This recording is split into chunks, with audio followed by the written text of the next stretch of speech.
morning to all those attending today. Of course, for our specialists, Maestro David Rasu, Mr. Licenciado Mauricio Nador, Nicolás Stark, and of course, Maestro Álvaro Velarca, General Secretary of the Inter-American Conference of Social Security, who will be in charge of one of the first meetings that the Inter-American Center of Social Security Studies will organize through 2023. Encuentros CIESS have the aim to present and analyze the different realities and challenges faced by pension systems, examined through the perspective of specialists that by their knowledge and expertise would allow a greater comprehension of conditions, characteristics, and experience and challenges of America countries within its society, with the purpose of finding a better well-being in the America's population. In this meeting, the experience of Chile, Colombia, and Mexico will be meet three countries that experience and today some of them are studying the possibility of new adjustment and reforms. Finally, before I give the floor to Maestro Velarca, I would like to manifest the analysts that are today with us. My thanks for their generosity in order to have a better social security for all of us, and for the general secretary of the conference, it's compromise for CS. Thank you very much, Doctor. Thank you for the organization of this event, and thank you very much for our guests today who are in person with us, Licenciado Amador, as well as those who are virtually with us, Dr. Stark and Maestro Rasu. Thank you very much for being with us.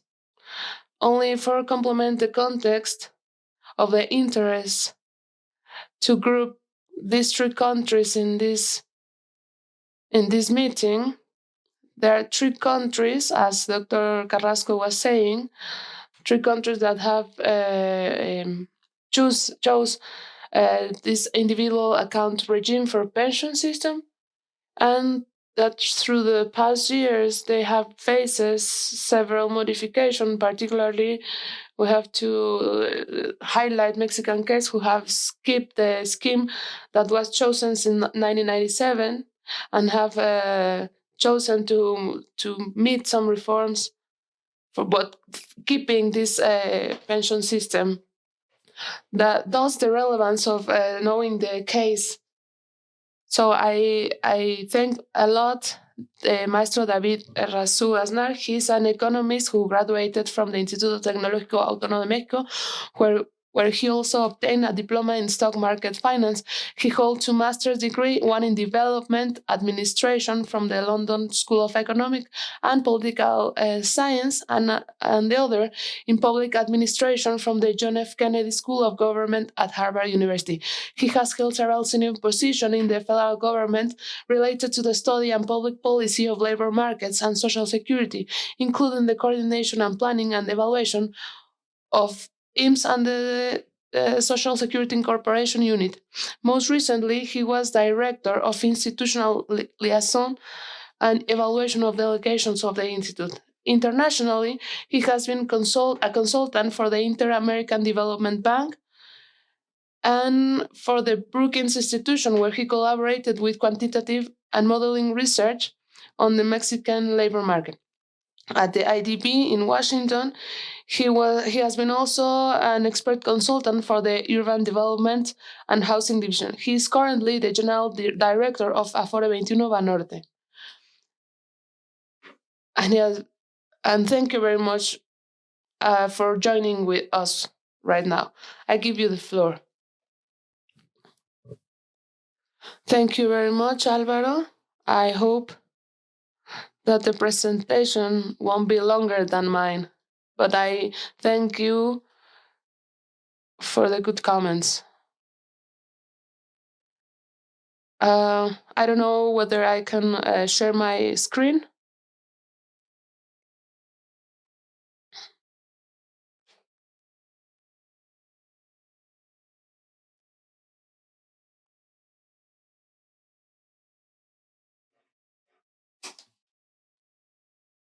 I'm adjusting my screen.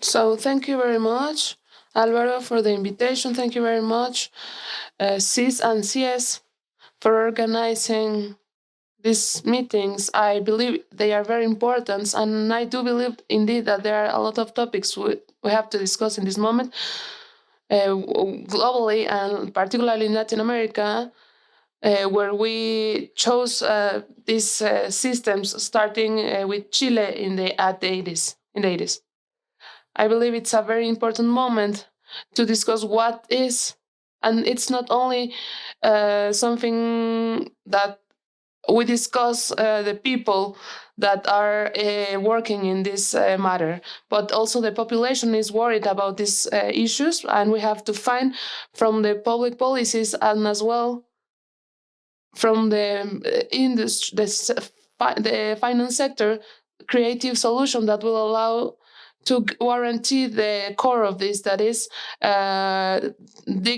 dignified pensions. In a lot of moments when we start to design this system, they have a lot of objectives. I may have like my own point of views from the economy side. And I believe that at the beginning, they have a lot of objectives. And they thought a lot of the financial condition of the countries. And that perhaps created some troubles regarding the core of the objective, having a dignified pension for all the inhabitants of a country, not only the workers. That is at the end what we have to reach. Because if we do not create sustainable systems regarding pensions, anyway, what we are generating is a fiscal complication for those states, because independently of the quality or the category of each worker, if a if one person arrives to an old age where and without the possibility of having a productive life, without the enough resources, the state will have to intervene anyways. So this is something that operates in benefits of everyone. So to start quickly, what I want to do, Alvaro, if you remind me the time I have to finish, you have 20 minutes. So what I was telling you, and what I would like to tackle is, I would like to talk quickly what are the characteristics and the kind of pensions that we have in Mexico, and that is the the characteristics of the labor market in Mexico, and what are the things that are distinguished in Mexico. How can we advance towards a mixed pension system, and the growth that we have in non-contributing pensions, and the reform that our that Alvaro was saying in 2020, that is the most important reform in any of the systems of individual financing in the past years, the one we have in 2020 in Mexico. And finally, some of the challenges that we still have it and future. it's some thoughts that and take gaining all the work that some academics have been doing the past years. But to start, what are the schemes of Mexican pensions? We have three big schemes or big systems, pension system. The first one, and that is the big one, the biggest one, is IMSS, Mexican Institute of Social Security, who is constitutionally designed for the health and social security for all the workers of private sector. This this is very simple for Mexican. For those who are not Mexicans, why these distinctions? Because after the creation of IMSS in the 40s, we have the creation of ISTE, that is a regime for the workers on the public sector. So Mexican constitution divides these two kind of works, the private and public sector. So we have IMSS that covers the great majority of the population employed formally. That is this is very important. I will always talk. I will always refer to this of formal workers. We will also see that a great deal of population is not covered for any of this sector, because this is only for formal workers, whether the public or the private sector. You have here the number of beneficiaries. This is from December 2022. It's around 80-90 million of beneficiaries. And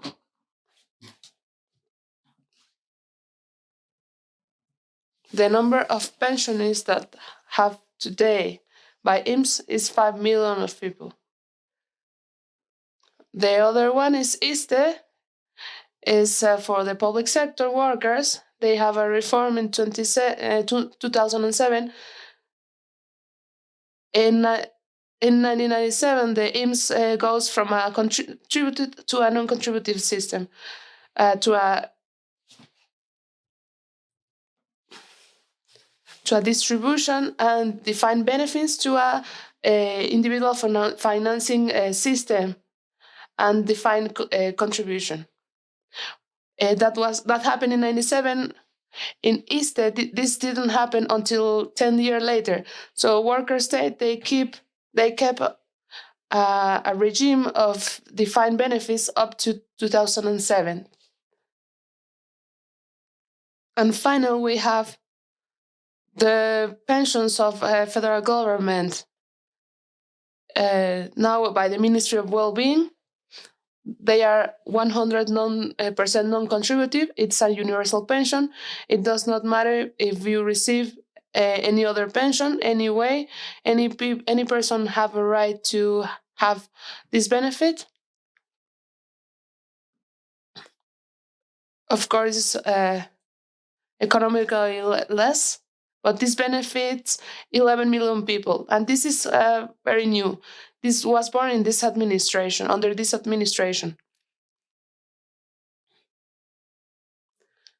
In the second issue, in which labor market, I'm sorry, these are the three greatest social security system, but there are a lot of other social security systems. Among the biggest ones that are national coverage of the armed forces, for example, the Pemex, they have also a social security scheme by their own. Even though they work a lot with IMSS, there are other national models that are not as bigger as this one. And there are other social security system of the states and universities that have their own additional schemes. Nevertheless, in this, we have to focus ourselves in this three, which are the characteristics of the Mexican labor market.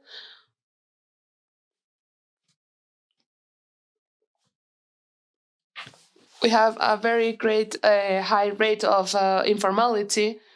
With informality, I mean workers that they don't have a salary, that they are not registered, or with a salary but without a registration. We have, for example, informal work, legal workers, independent workers, and we have a lot of workers with a salary that they are illegal, because in Mexico, for having a formal work relationship is having a salary, a subordination relationship. There are a lot of business that, or companies that have this kind of workers. So we have to consider this very important part. And what we can see is that 51% of Mexican labor market is in this informality. They are not registered in any of these institutions of social security. Of course, they have access to universal schemes that I was saying previously of the federal government. We have a high rotation between formality and informality. We have permanent transits. Why? And this is very important, because what it's saying us is that if the people is saving in an individual account and they go in and out, and we refer, for example, the percentage of its labor life, they have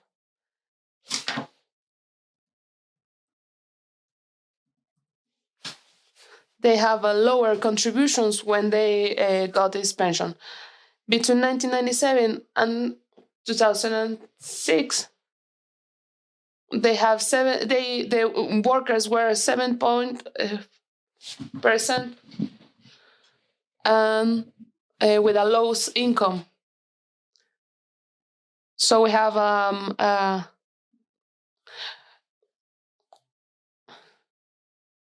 this is besides, when we go to gender issues, of course, it is highlighted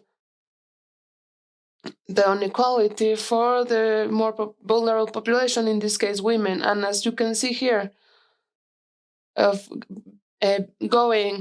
having more women in the lowest rank of salaries, they have lower contribution rates, and it is also reflected as economical inequalities. You can be reflected. It can be reflected.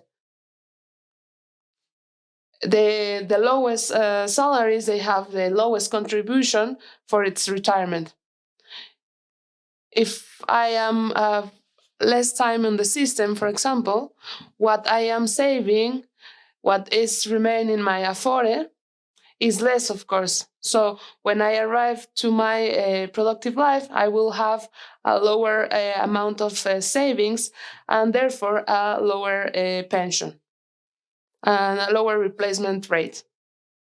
What are the advances towards in Mexico toward mixed pension system? Originally, Mexico lived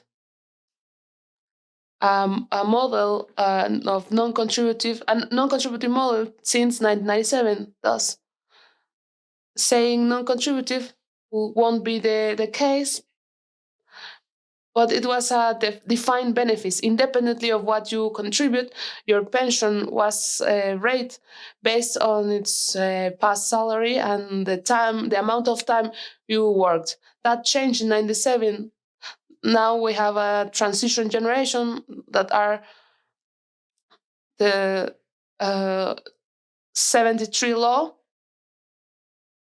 the workers before with the law of 73, and all the workers that started in July 1997, they will have only the resources that they are going to save with these contribution rates.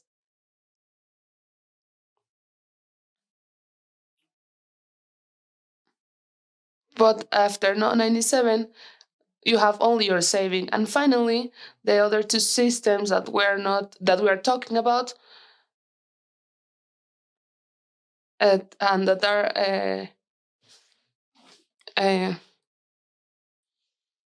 current since 1997 at IMSS and ISTE. So we have the ones that were before 1997, the one after 1997, and the ones that are after 2007. Of the economically active, formally employed population, how the non-contributive pension have growth. This is a very important element. What had happened uh, in the under the administration of President Lopez Obrador? There was like a very important reforms, and they have a lot of more resources. After this, positively, it was reached an universal pension. Now we are talking of approximately 250 bimestral dollars per bimestral. So that's $125 per month. And they have the 100 population of the people over 65. And this is whether the population has or not work or another pension. So with this, we reach like a floor of universal pension, because before this, those workers of the 97 law that wouldn't have a minimum of contribution weeks, that in this case is 1,250 weeks, and thus it's that is saving wouldn't arrive to one minimal salary. Those people were going to be returned its savings. That, of course, it was very little amount. So imagine 65 people with a life expectancy of at least 20 years, and they tell you like, this is your savings and this is your pension, and you have to manage this for the next 20 years. That was what we have in case if when you shouldn't reach your 1,050 weeks. Now we have at least this bimestral income that is guaranteed, plus your savings, your saving account, what you have your saving account. And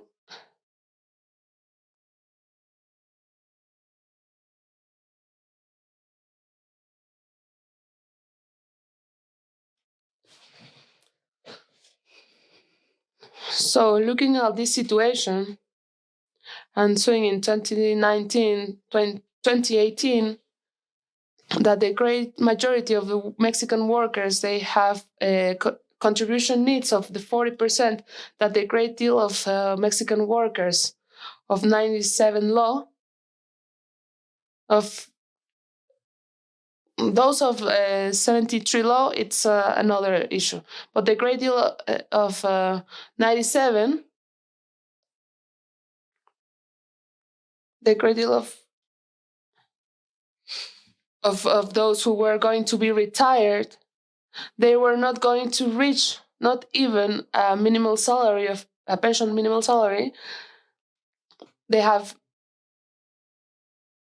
less than 40% of contribution, and we're not talking of all the population that are still in informality. We're talking about population that has informal sector. So in 2018, 2019, we have a very important discussion to tackle this problem. So we reach a reform that is perhaps the most important one in the past times regarding this pension system account, individual accounts. In first place, we have to reduce the minimal weeks to reach a minimal pension. whether you have those weeks, the state will guarantee a pension of at least a certain specific amount, and from 1,000 to 1,250 weeks, it was reduced to 750 weeks. That allowed that a lot of the people that were going to be pensioned past the last year will have the minimal contribution weeks. After 2023, that is very important, the contribution start to grow, which was 6.3%.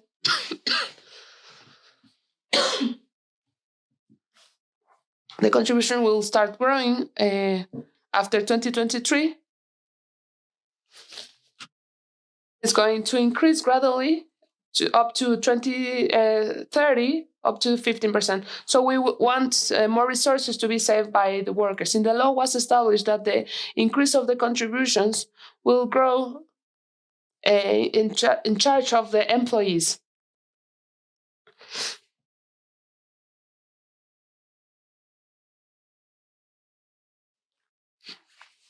Because that is going to have an impact and will depend on the elasticity of the labor market that we are talking,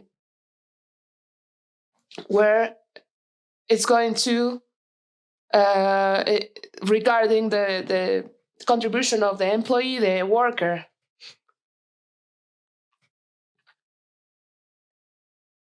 So with this decrease of contribution weeks, it was only also another important thing that it was done.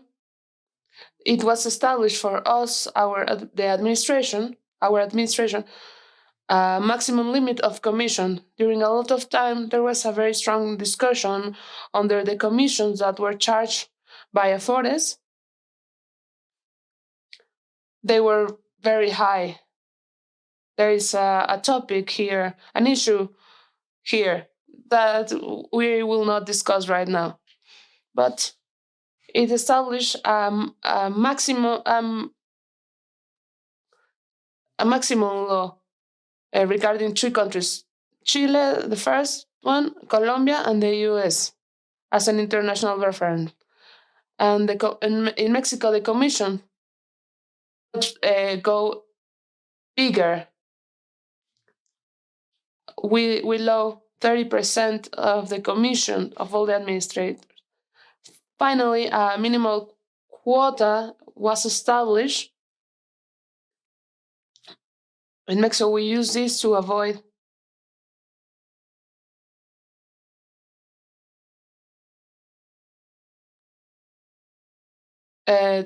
inflation. And this is a progressive, this social quota, and that is very important to say, it's giving only, before this social quota it was for everyone. And now this social quota is for the lower income workers. This implies that is a greater benefit for the lower income workers with a redistributive intention. Here is what I was saying, just simply how this evolved between 2016 and 2022. The commission were from 1.6% up to 0.56%. In one single year was a decrease of 30%. That was more important in years. What are the impacts of this reform? Whether this reform has been very important, we still have to deepen in this. We have also to leave it towards its development, but we have to be checking what are the implications. The increase of the contribution rate, it can incentivize more savings. It can also have a negative impact in the formal demand.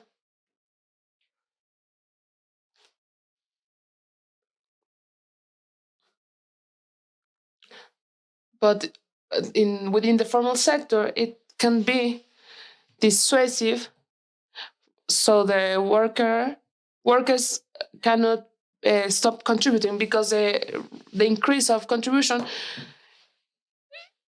can have more costs from the companies and the workers, because a lot of times the fiscal evasion, it's like an agreement between workers and employments.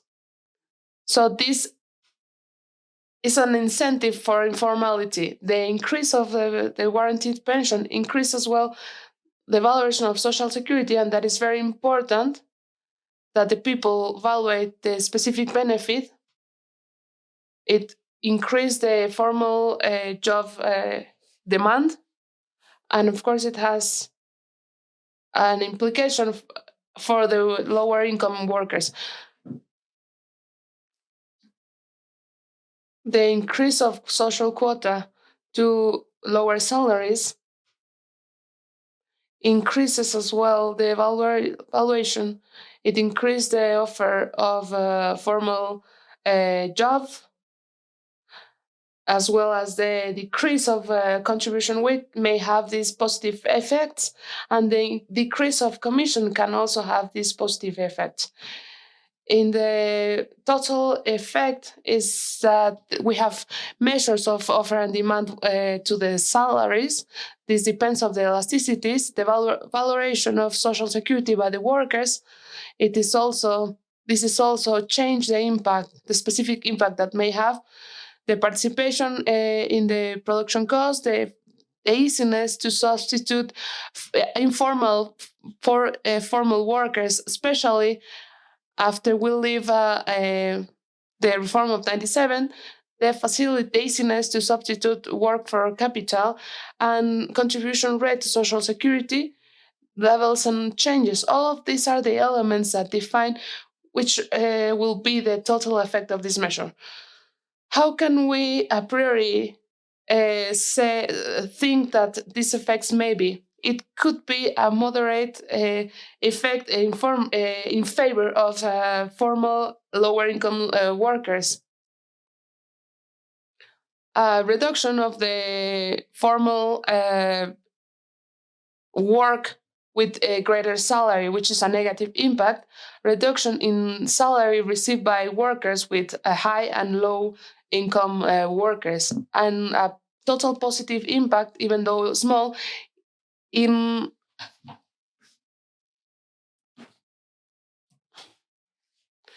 the impact on the formal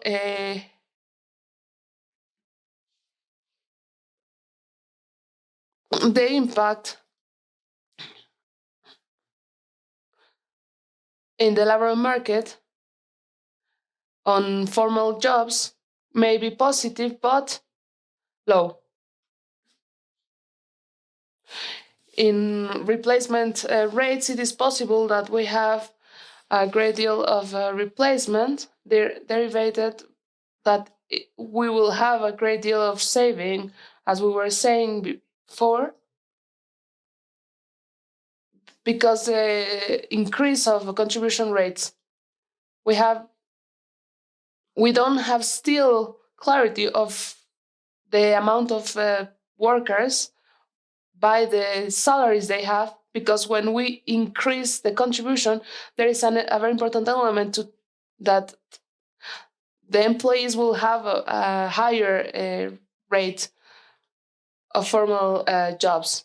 Whether if the formal job increase and the salary as well, we could have a decrease in the salaries, which are the fiscal impacts that we are estimating.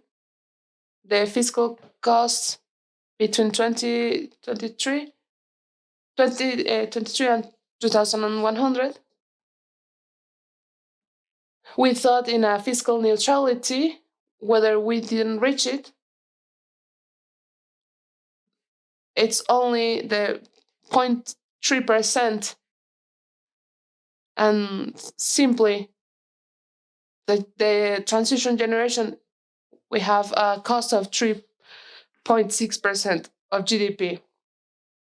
So the fiscal benefit that is estimated by this reform is 40.6%, and the fiscal cost derived from this decreasing of contribution weeks and the social quota is a 5.2% of GDP. Which are the challenges and future considerations? I believe that the more important that this reform reaches is precisely to open the possibility of a minimal pension guarantee to the great deal of workers in decreasing the contribution weeks. From last year, for example, the first pensionists practically 50,000 of the ones who went into pension did it thanks to these benefits. All these workers wouldn't reach this minimal pension without this reform. They will have only its saving around $10,000. Luckily, this reform is on time and allows that these workers will have the possibility of this universal pension.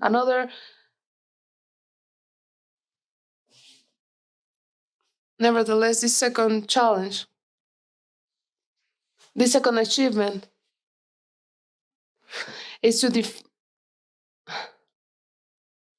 we have some positive things that happened. The increase of minimal salary that has increased historically in the past 3 years, the past year 20%. This this minimal salary is growing higher than inflation. And in second place, a reform to give tools to avoid outsourcing. Subcontractation, that was a mechanism that a lot of companies um, use to avoid formality. These two elements contribute because it's more difficult to avoid labor formal market. This helps that, so it's not that costs the increase of contribution. Nevertheless, we have this incentive to informality, and I believe that we have to discuss this in the future. How can we do it to lead this defined contributive system to a universality? How can we do so everyone, not only formal workers, but everyone, be within the system? And that is a challenge from Afores and from the public policies. There is a proposal that I believe it is very interesting, developed by Santiago Levy in 2019. It is only one of a lot of propositions, but only to give an idea of the kind of things that we would have to be thinking about. The idea is that you could have the minimal pension guarantee could be substituted by an universal pension. So that payment merged into a universal pension bigger, so you can guarantee that everyone will have a pension with a minimal, because the minimal pension guarantees is only focused to the formal sector. In second place, a vital pension after 65 years. So after 65 years, you can decide whether you can keep working or going into pension. And if you want to pension, it doesn't matter that its saving is a little one.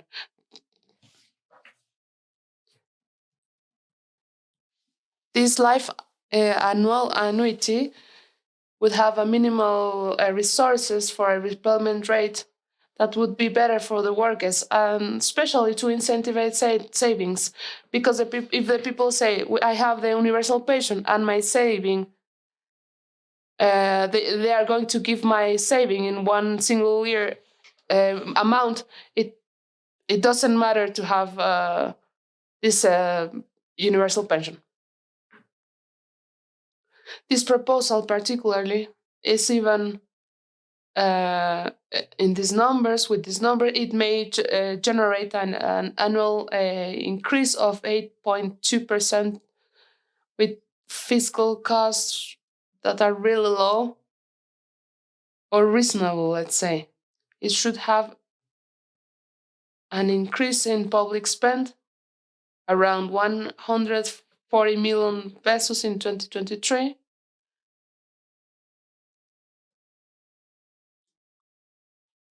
With this, I close my.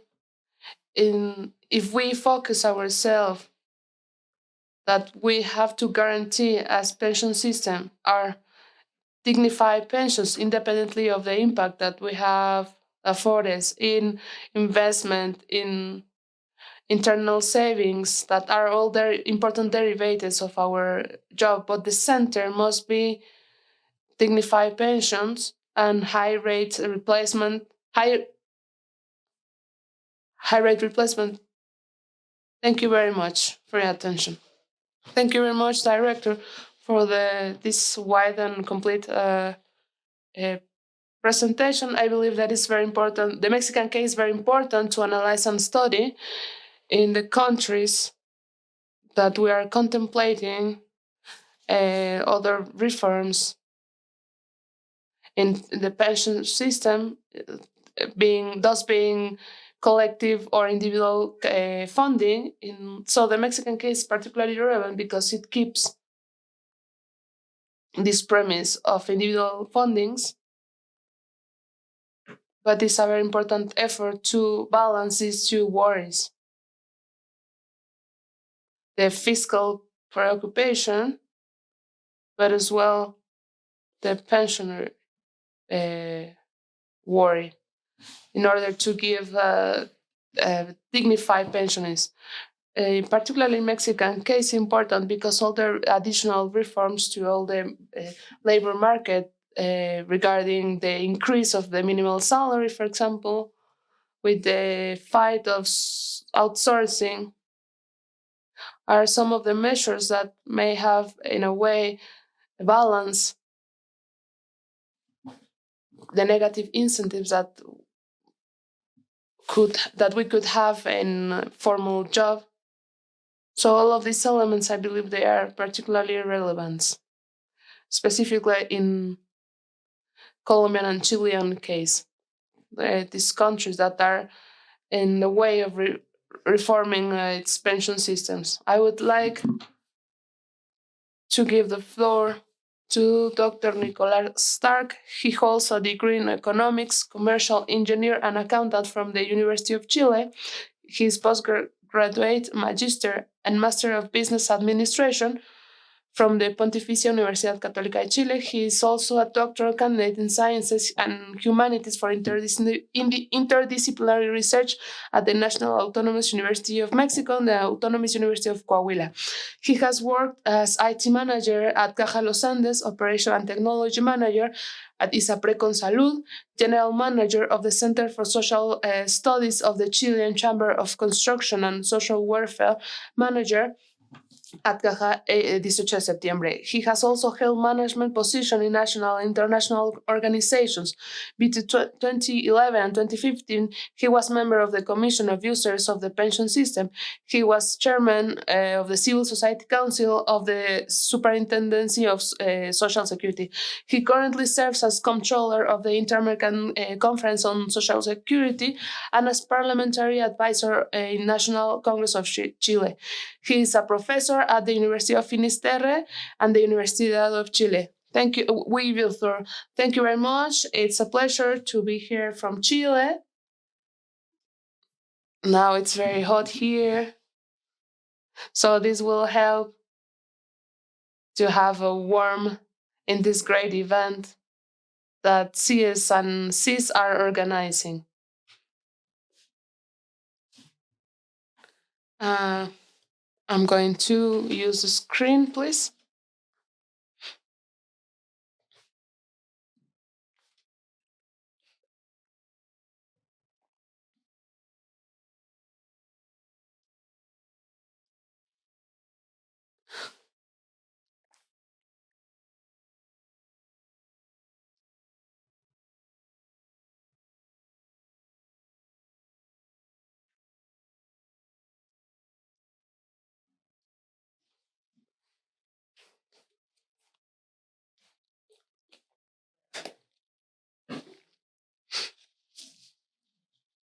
So I believe this modality is very interesting of conversations that Maestro Emilio, Dr. Emilio Carrasco, and the CS team would like to establish in order to tackle these such important problems to these countries advancing. In Chile, we have as reference the actual administration have put into the reform of pension system that in an express way was done in the past 2 years. Only so you can have a reference, in the past 5 years, Chile have already 3 projects presented to Parliament. Naturally, the first one didn't have a success, despite being presented by very political ideas, were very similar. And now the actual administration proposed a very radical reform that we will quickly explain.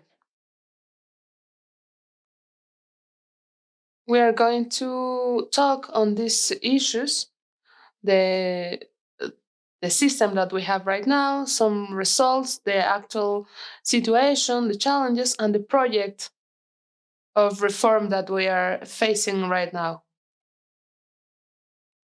So,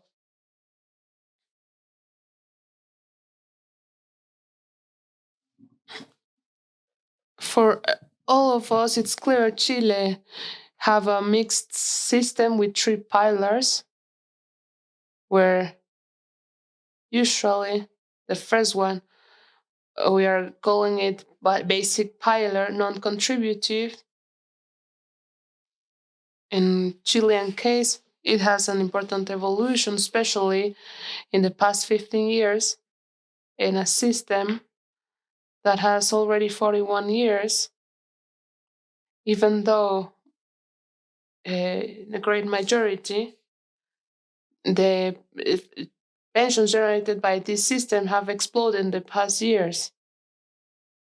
The compulsory pillar, the contributive pillar, it is represented by a contribution that the workers have to give through the employees to the administration that they have chosen, and there is a voluntary pillar that incentivize the increase of provisional saving. And in this moment, we have it's very important, less than the one we should desire, nevertheless have been substituting the lack of increase of a compulsory pillar. As you remember, the system started in May 1st, 1981, substituting a multiple regime system that had uh, an organization depending the occupational market. So this generated a system that would have common rules for everyone, with an obligation for independent workers. Lately, compulsory for formal independent understanding, formally formal independent, those who establish a work contract, and that formality will have to declare in a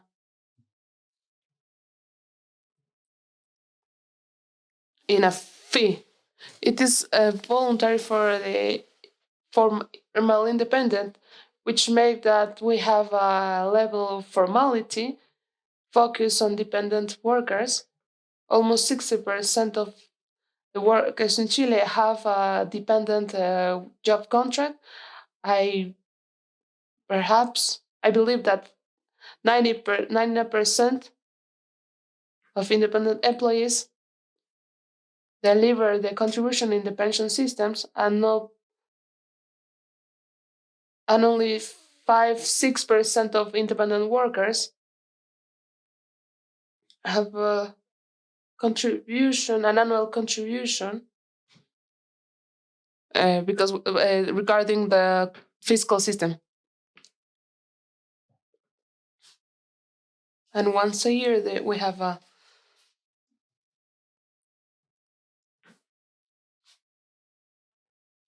the industrial organization distinguished roles according to pillars. The administration just recently was private through the Afores in Chile. We don't have public administration of pensions, and the number of this administration have been evolved through time with an important amount of administration that in the first years we had 22, 25 administrators. Nowadays we have less than 10. We have 7 administration.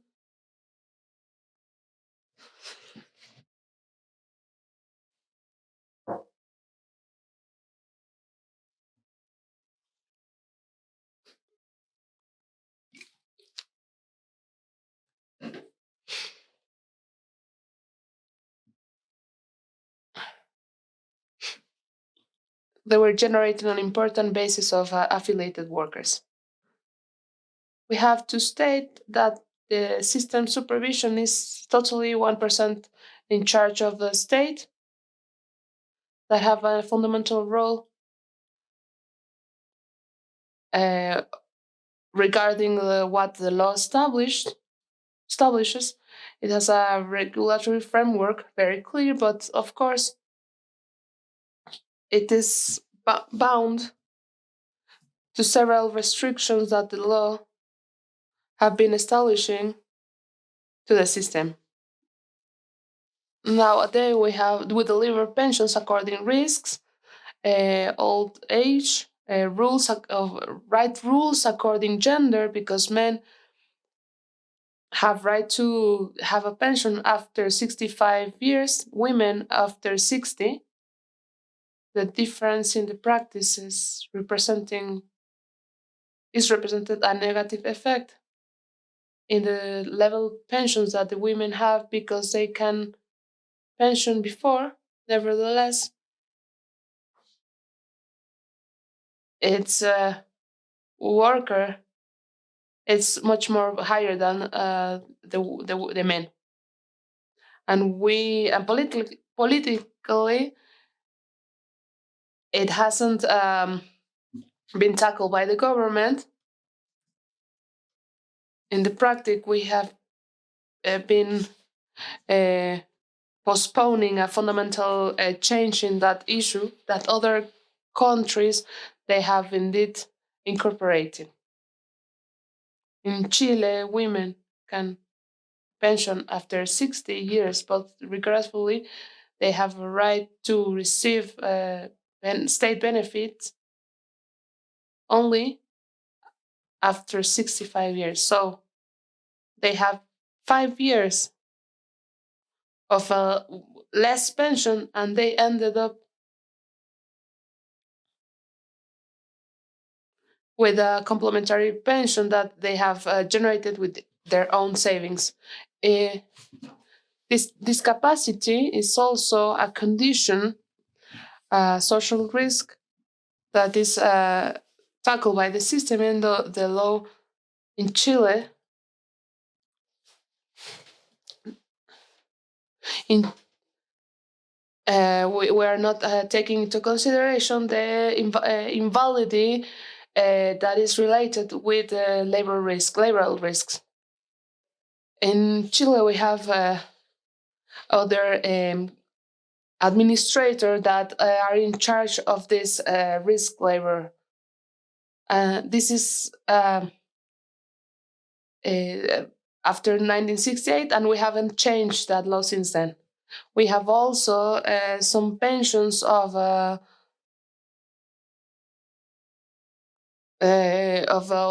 all the families of people who die at work,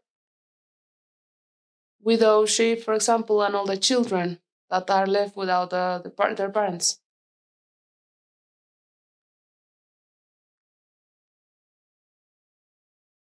The pillars are financed according. The first one, non-contributive, it's entirely for the state.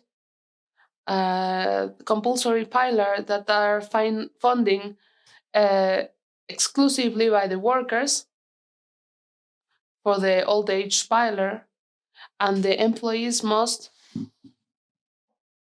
finance the invalidity insurance that are around 1.56%, and the voluntary pillar it's mixed between the workers and a small amount that the employees,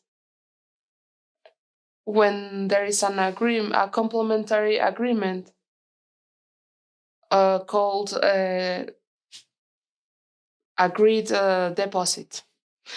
Theoretically, it exists a collective voluntary system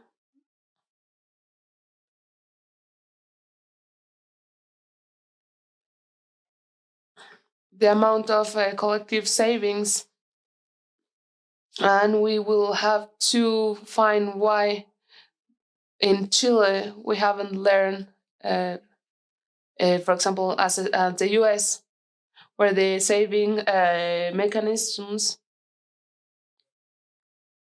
are the great lines that we would be interested to develop, which are the benefits that are delivered. In the non-contributive pillar, it's a universal guaranteed pension. There is a system of solidary invalidity that they receive in February 2022. It start calling that way. From 2008 to January 2022, it was called solidary pension system. That and this emerged alongside with the 1981 system. The compulsory saving delivers a contributive pension that depends of the life expectancy of who asks the pension and the amount that they have accumulated. So it's a division of accumulated salary divided by the necessary capital that obviously represent life expectancy of a familiar group and a certain interest rate that is expected forwards after the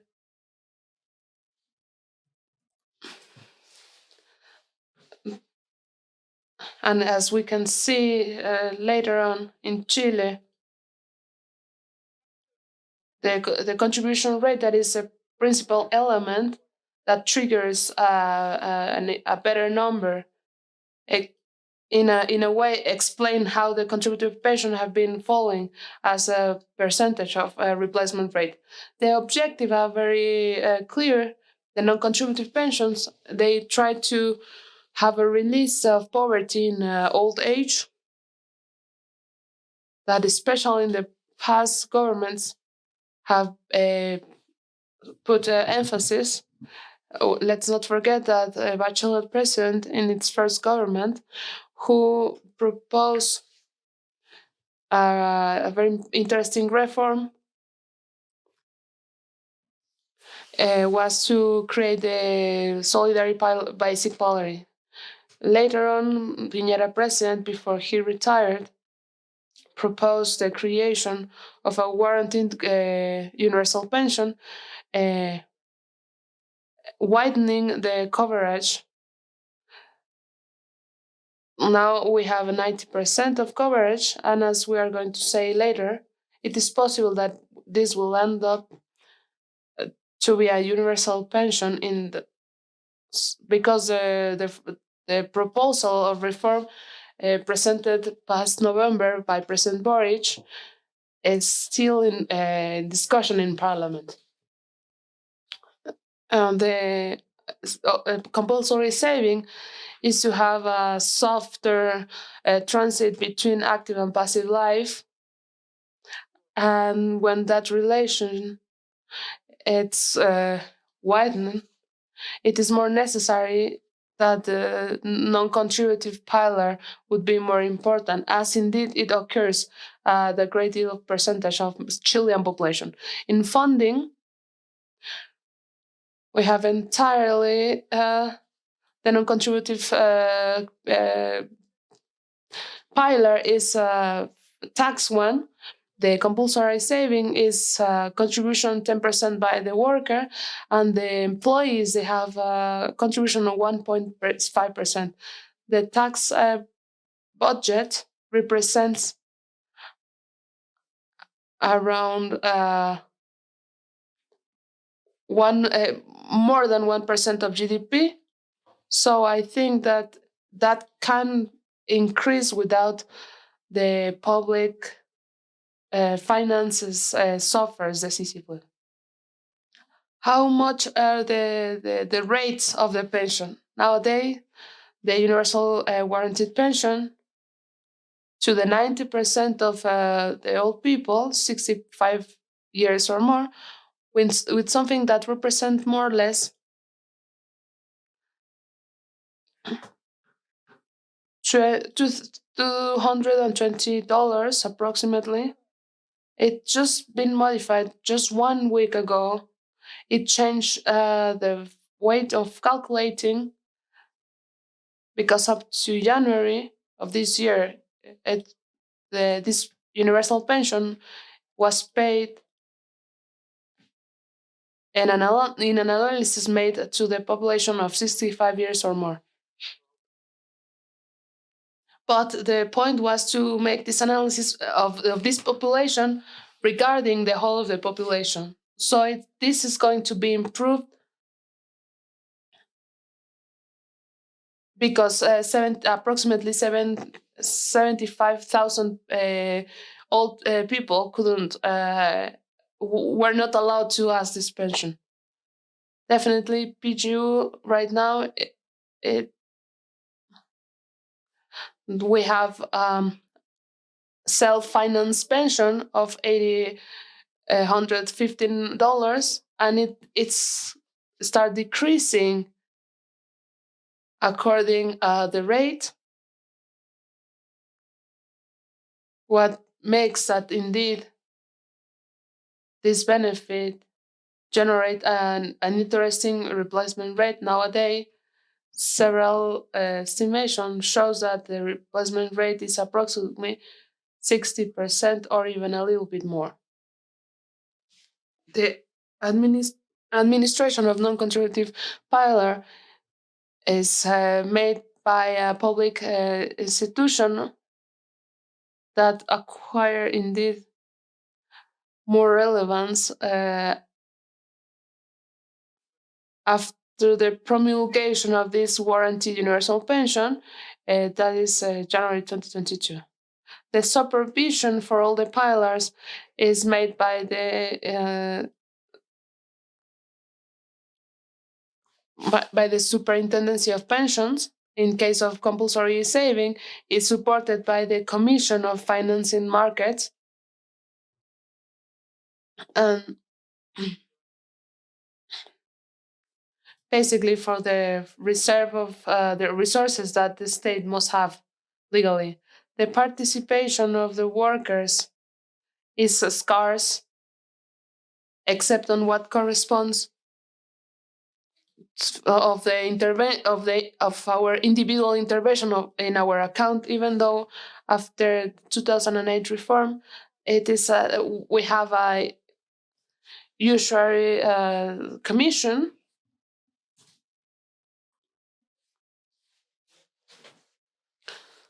So its opinion is not binding. That in this future reform we should analyze it. The pension modalities that up to date we have the programmed retirement. What this means is that after saving for pensions that one accumulate in the pensions, one generates we generate some amount of money that is been updating um, based on who keeps surviving. And on time, this program retirement is decreasing on time. This program's retirement is that the ownership of the funds are of the affiliates. Therefore, it's very prestigious one. And perhaps it's some of the more relevant topics that will generate some discussion with this reform that is in the parliament right now.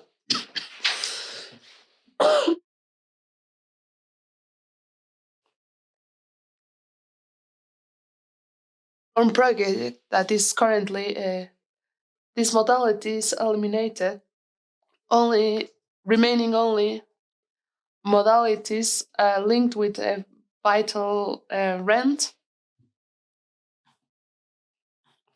Despite the government considered to establish the right of inheritance,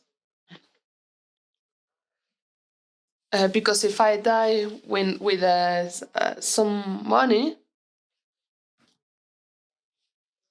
with a balance that is calculating, it can create an interesting inherited rate that would, in a way, represent a value for the citizenship. Citizens. The annuity fees could be immediate, temporary, deferred, a lot of modalities, but these three columns represent the kinds of pensions that the companies of the insurance company are offering. The most important, as I was saying, is that program retirement generates inheritance. In the case of the amount non used for pension, will pass directly to the inheritance when the titular dies. This characteristic does not happen with the immediate annuity system.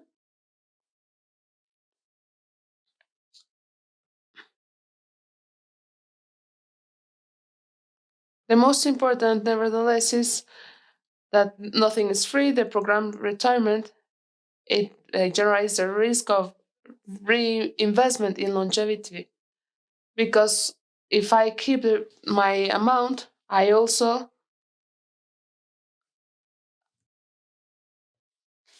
have the problem that my pension will be decreasing through time, because indeed one we can project, oh, I am going to have a long life, for example, and at the same time I would like to have a great access to my account, but I underestimate the effect on the evolution of the longevity.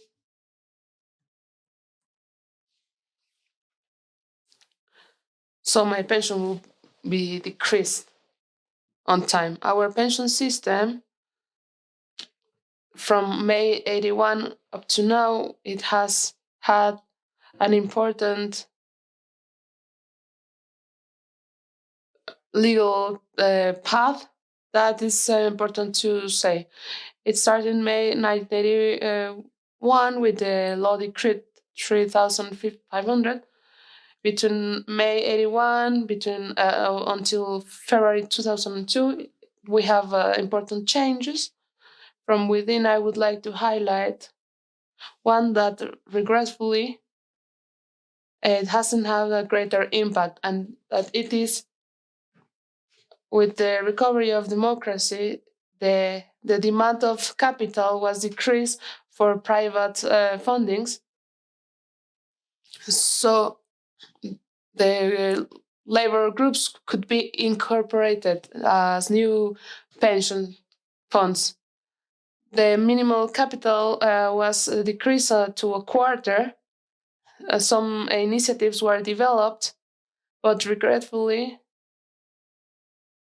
whether the less capacity or the difficulty to gather all these fundings, workers, especially leaders, they choose to sell the rights of some administration, and now they would have a very different impact. I believe that we have there a lesson, not only for Chile but for other countries. I hope that the workers could participate more as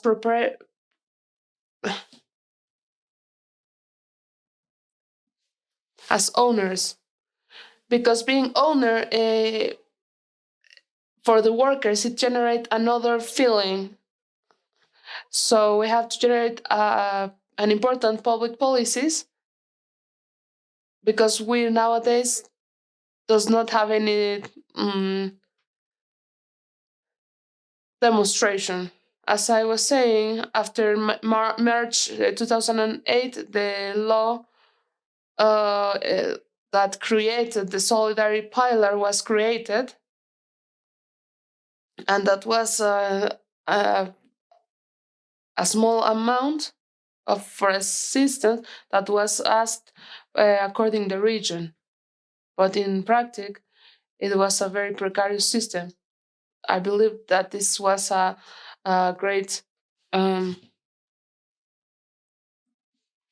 contribution of a Bachelet president, because and now that commission was led by the nowadays ministry in the present administration. After 2017, Bachelet president in its second administration sent a proposal that was not success, because indeed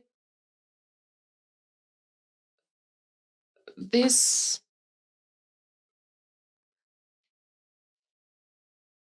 because statu quo made that the political action is higher. What also Piñera president suffered, because in November 2018 he sent a second project that didn't have a success, and finally the president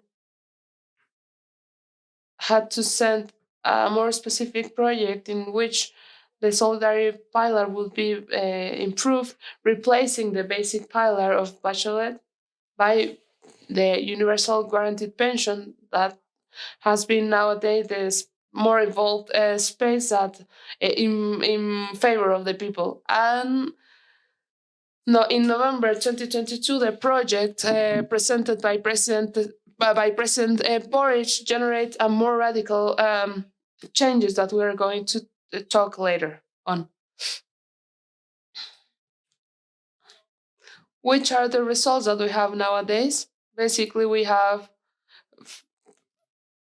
pension funds that represents around $176,000, that represent a 58.2 of GDP, by which we have that the pension funds in Chile ended up being the main saving mechanism regarding GDP, and therefore the importance that the economy that generates within the economy is vital for all the markets that require a major study. the infrastructure development, housing market, for example. I believe that it is very important to highlight this because through time do we realize that regarding GDP, it has fallen basically because the change rate growth significantly in the past 3 years. Nowadays, which if the tendency would be kept, we would have an exchange rate around 700 pesos, and we will be at we are at 800 pesos right now. So for us, it's relevant nowadays the value of the pension system funds for the GDP. How many affiliates do we have? We have 11 million point five according the statistics up to November 30 to 2022.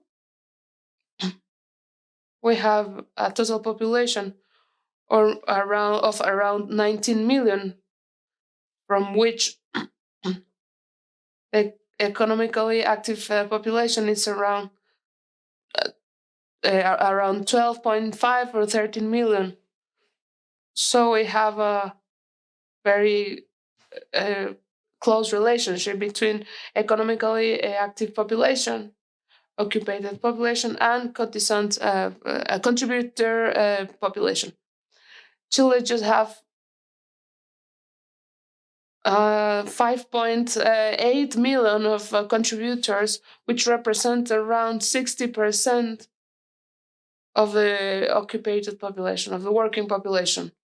If we compare with other countries, it's a very important percentage, but perhaps less than we would like to see, because indeed this percentage, 60% of contribution, answers basically to dependent relation work, is not, what haven't been growing, and that should be a commitment of this administration, and that would imply a very important and strong negotiation at Parliament with the actual reform. So, from the total of contribution, almost 98% of the workers are dependent, according to the contribution paid in November 2022. So 1.1 is in the formal independent worker. So we have here a very important challenge here. Regarding the contribution densities, this means that of 100 months of contribution, in average, the amount was 54%, which represent some black holes that will mean some less savings when I am going to ask my pension. And that, of course, generates an impact on the replacement rate regarding the self-finance pensions. So the guaranteed pillar, that is the pillar guaranteed by the state. So I show here these independent contributions. The 22% of independent workers contribute because the employees make a discount through the fiscal system that makes it that in some way it's more or less 1 or 2% per year for this worker. So the pensions paid nowadays in Chile, we have around 1.5 million of the contributive system that added to 500,000 of the past system. So in Chile, we have approximately 2,100,000 with the pension. We have to add the pension given by the police and the army, which generate a coverage level very important, regarding 90% of elder people which receive an additional coverage. Which are the challenges that we face right now? A labor market with level lows of formality, if we compare it with Peru, of course. Indeed, our formality level is high, but for regarding public policies is low. Is the informality in Chile is around 35-40%. It's also we have a low rate of contribution, which generates an insufficient saving.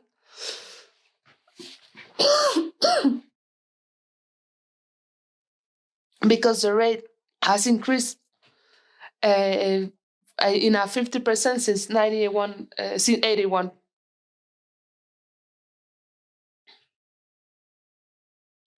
When I say 50% of for example, when I was incorporated in the system, after 65 years, and now when I reach 65,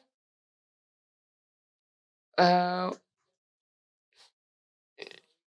you are not going to live the 8 more years that you were expected in the past. You will live 20 more years.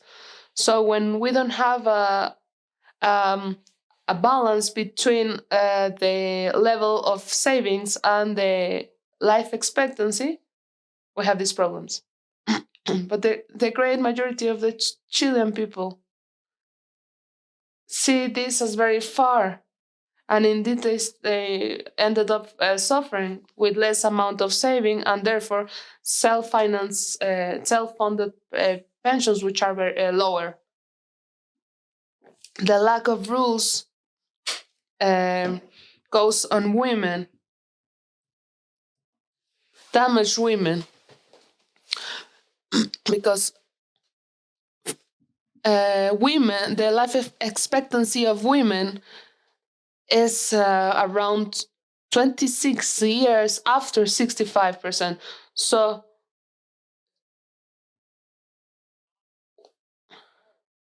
because a lot of women, they have to take care of old people, or they are women, mothers.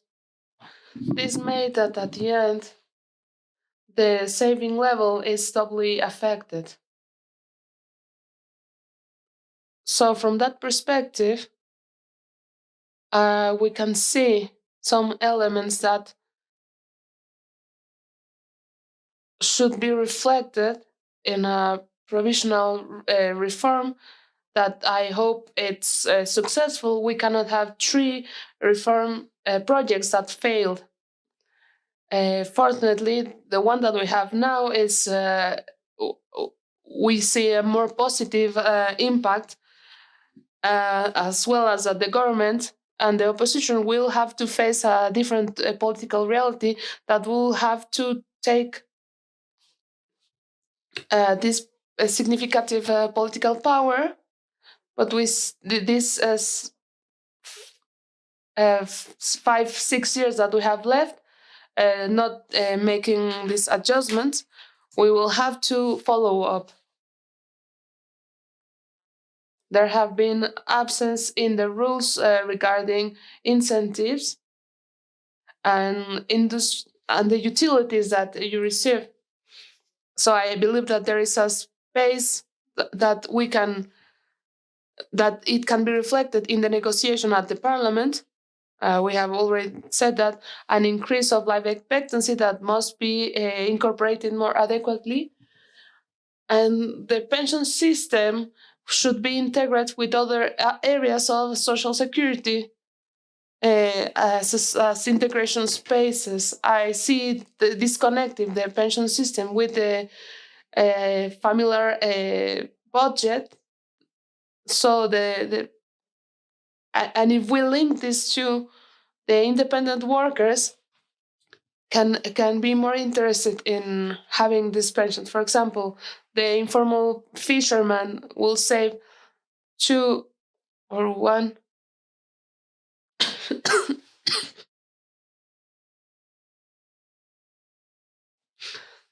They will have more savings that won't be lost, because in that kind of works they will have the entire right to receive the universal guaranteed pension. So the seasoned insurance must play more effective roles in this within the pension systems. So what is the project? The reform project that we have nowadays is the third try of structural reform in the past 5 years. Is the more radical one that probably will generate a long negotiation, intense at the parliament, towards which I hope that indeed we can reach some agreement. As a citizen, I perceive that even though the speeches have been going uh, leading to an agreement, of course, each political position may hold with arguments. In the first stage, of course, they are very difficult to move, but after negotiation in the practice, we are going to see in the obligation of reaching some agreements. The system that is proposed is a mixed system. When I say mixed, I am referring that because it incorporates what they call a social security and social insurance. Even though this pension system is a social security, I remember being in a conference at CIESS when everyone, even including authorities supervising uh, very close political parties of the actual administration, they were making a presentation in Mexico. They were saying that we have kind of social security. Here it's very important because the contribution increases up to 19%, 19%, which the employees have to pay with an annuity. Uh, these 6 points are going to make a fund based on a national insurance.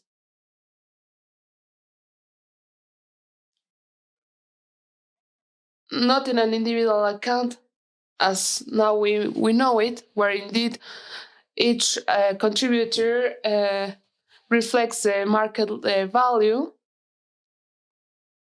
And this established a national insurance with the idea that the redistributive mechanisms will be generated, where probably that space could give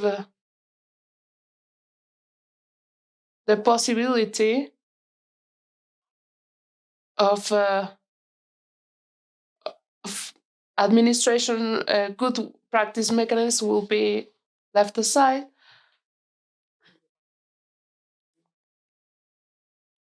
especially when the government is willing to participate. So it also established a new centralized administration provided greatly by the state, because it eliminates the administration of pension funds, and it would be allowed only that the privates will offer some administration service on investment. The management of accounts and services will be in charge of the state, and also the state will administer the additional funds of 6%. So as Mexico have its Afores.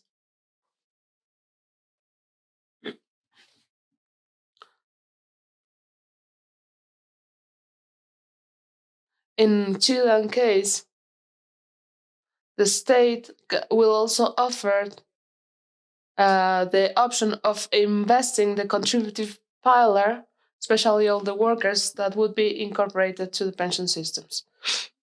In this chart, we can see the difference of the actual system and the project. The objective is to increase pensions, the coverage from 90 to 100%. The focus is eliminated to deliver the benefit of the universal pension. In the system of individual funding, there are a lot of difference because the afores are eliminated and establish possibility of choosing uh, public or private management investment. But the service of the account would be delivered by the state.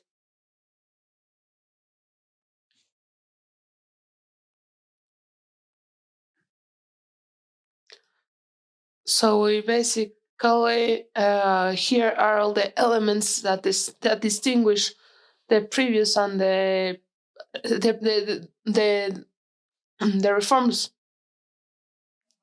So we have here basically the institutional framework. 10.5% will be all from the workers, and the employees will have an increase of 6%. We will have a provisional autonomous administration, and it changes the way of organizing the funds that are established according risk levels by generational funds. From that perspective, this is the past. So this project of reform is quite complex with a lot of challenges within the relationship with the employees that will generate a lot of changes. Um, uh, it does not deliver a solution, according to me, for informal and independent workers. And the political negotiation will surely generate a very different industrial scheme. The impact on the funds is important, and the obligation to periodical adjustment of cotization rates is important. Thank you very much. I'm sorry if I took more time, but thank you very much for the patience.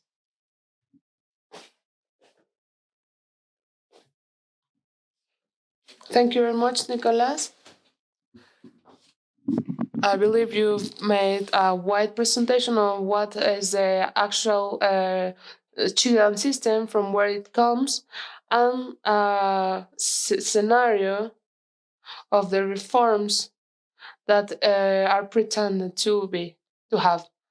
We have to highlight in the exposition that Nicolas have made, and in one side, how the pension systems are not statics, and that the changing conditions lead to adjustments that are necessary. As Maestro Rasul was stating, which are the effect on market labor and the challenge that the system are having in order to have a population that I would say they are beyond this pension system. We are talking of informal sectors, of vulnerable populations. So you have also made some reference, particularly of some instruments that are developed, uh, but they haven't have any results, as such as the propriety of the fundings regarding all the workers, and in general, one could see that one reform, and it seems in Mexican case, it wasn't like that.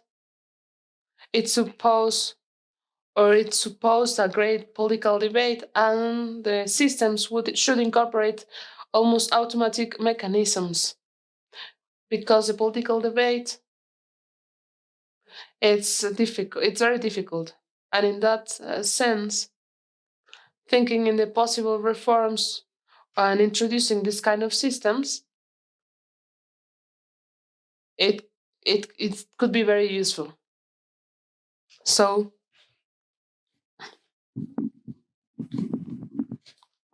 thank you very much, Doctor. Thank you very much, Nicolas. I think it's very interesting this analysis of the reform in Chile and what it's related with the statization, the statal administration of the retirement accounts. That, as we've heard, in Mexican case, the state intervention has limited to an amount that this administration charges, and not in the total absorption of the management. So we have to analyze carefully the premises considered by Chilean government to make a proposal with these characteristics. So we'll leave it here. I would like to present our next guest, Licenciado Mauricio Amador Andrade. He's a business administrator from the Pontificia Universidad Javeriana of Colombia with a specialization in financial analysis from the Chase Manhattan Bank.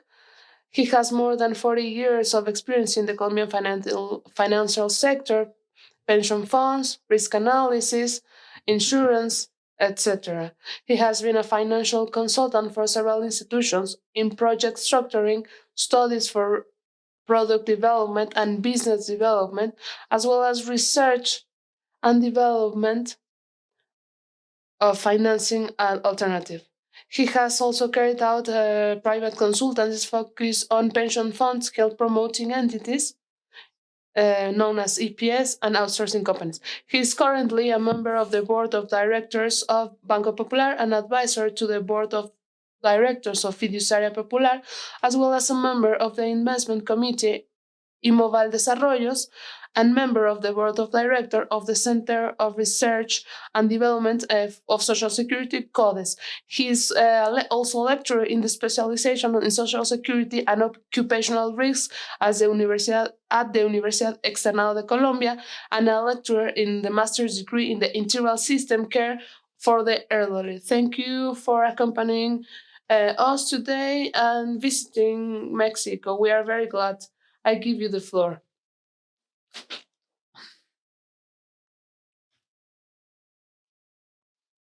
Thank you very much. I would first of all, I would like to thank Dr. Emilio Carrasco, CIESS director, for this invitation. Also to Maestro Velarca, the CIESS director, and to all my colleagues that has preceded me, Maestro Rasu and Maestro Nicolas Stark. I would like to start with a evaluation of Colombian case, because a difference of this Colombian case, we are visualizing some notes on how could Colombian pension system could change. So in Colombian case, we just have some hints of this reform. I would like to divide this presentation in several bullet points.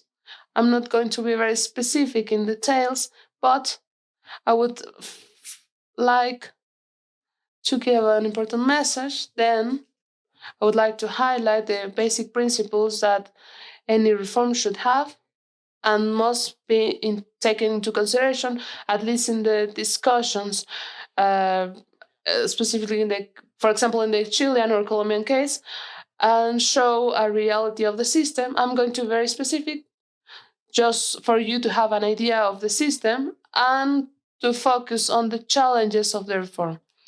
And the challenges of the reform, as the government has stated his worries, so I have to take them into consideration. But the challenges that I'm going to mention, they have to have into consideration independently of the system that is going to be chosen.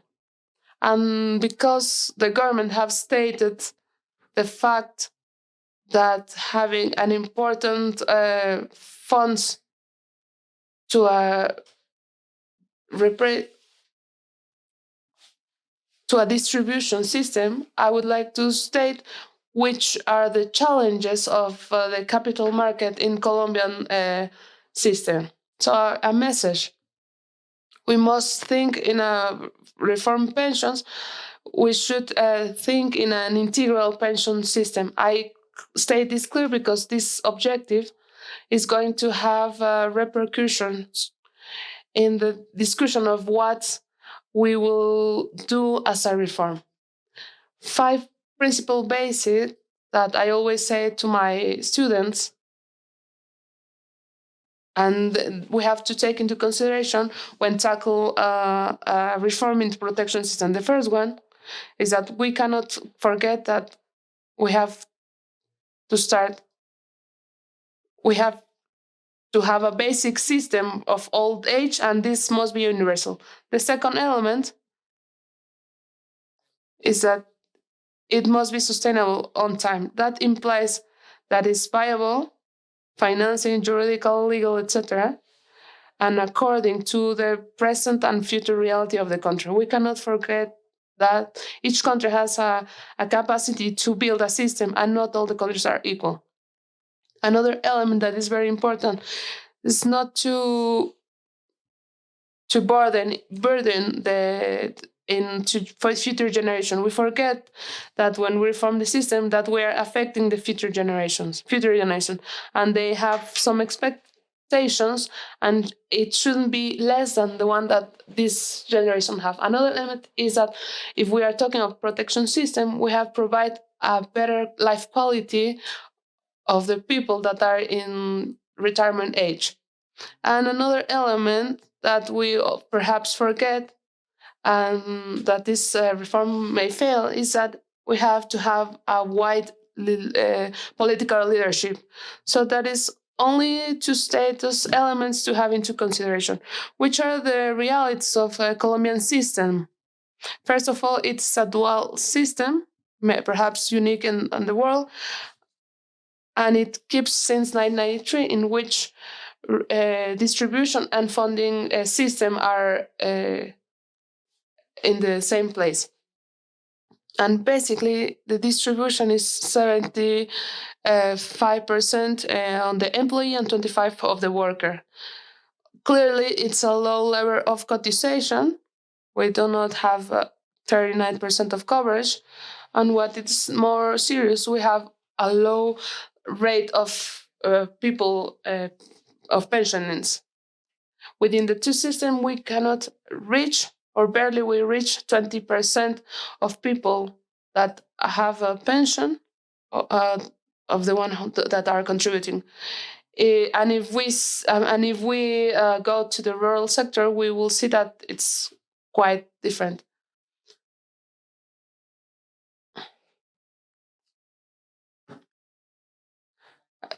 A system that is oriented toward urban formal workers, that lets that the objective of the system is clearly but defined, ill defined.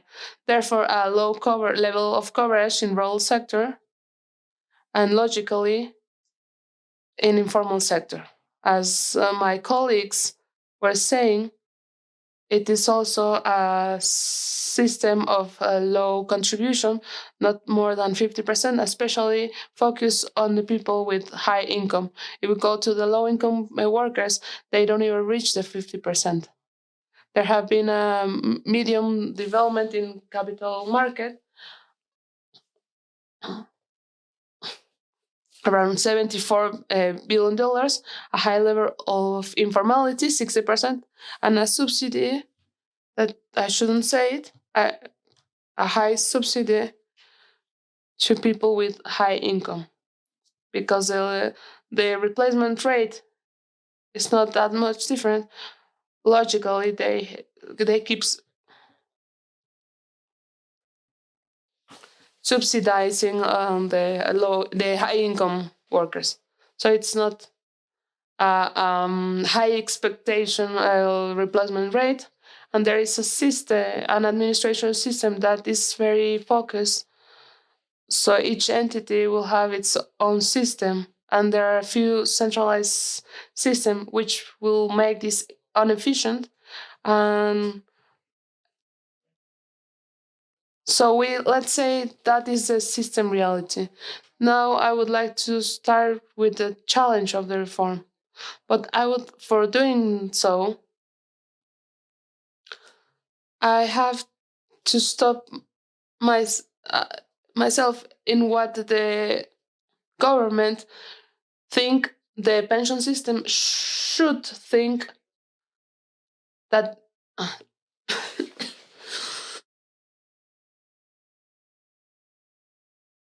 So the first element, I'm not going to judge anything, is that he stated that we have a universal pension system, more or less $100 against the budget. So we'd say that it's a non-contributive system.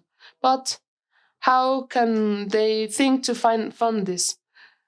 Taking all the resources of the people up to four minimum salaries that are in the pensions funding and translate that cotization into the called pension system, which is a distribution system.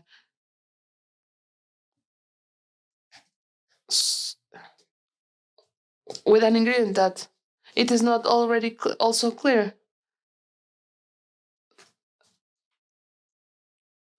So is all the incomes that are more than four salaries, which in the past case the pension system would become barely complementary system of the pension.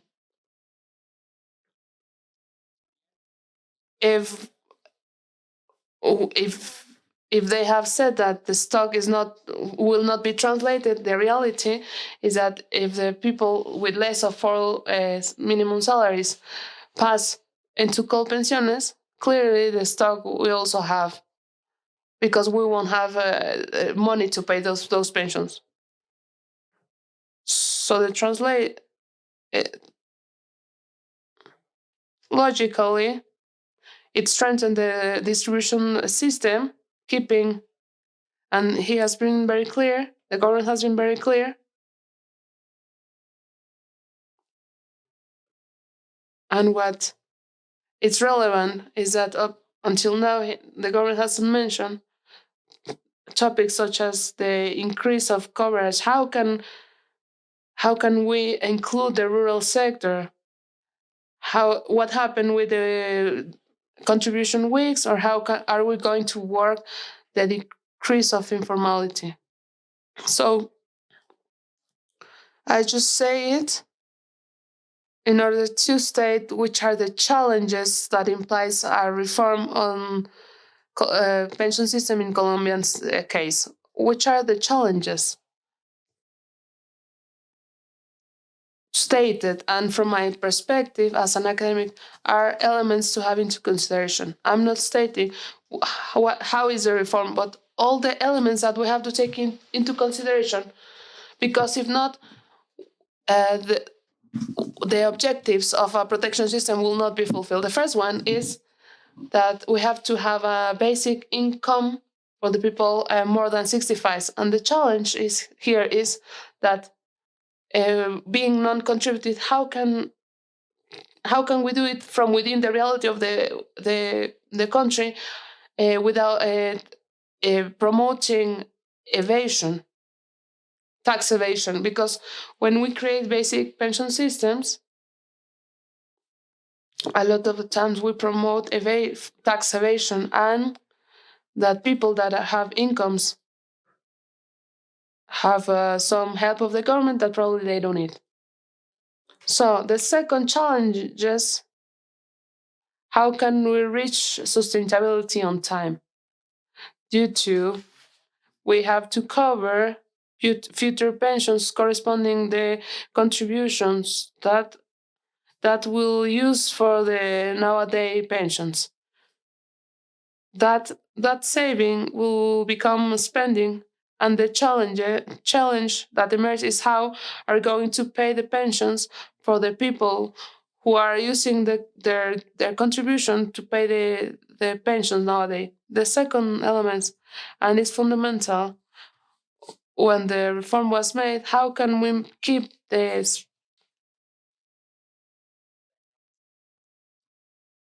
expenditure? How can we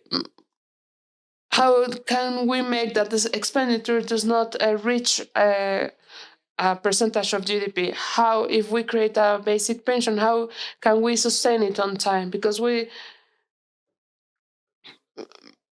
have to take into consideration the long terms challenges, as such a Brazil that is happening, that is not capable to keep on time.